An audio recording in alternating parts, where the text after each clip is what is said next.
Giù non vorrei morire. Nicemi da 50 anni sicuramente subisce un inquinamento da parte del petrolchimico di Gela, un inquinamento micidiale.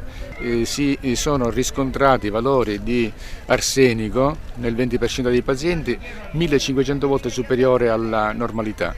A tutto questo si aggiunge da 20 anni un inquinamento elettromagnetico dovuto alle antenne NRTF di Contrada Ulmo. I medici di Nicemi hanno verificato che c'è stato un incremento di patologie tumorali della tiroide, dei testicoli e dell'apparato riproduttivo femminile con valori doppi rispetto alla media siciliana e nazionale. Subiamo delle conseguenze incredibili. Io ho 3 figlie che hanno la tiroide a 500.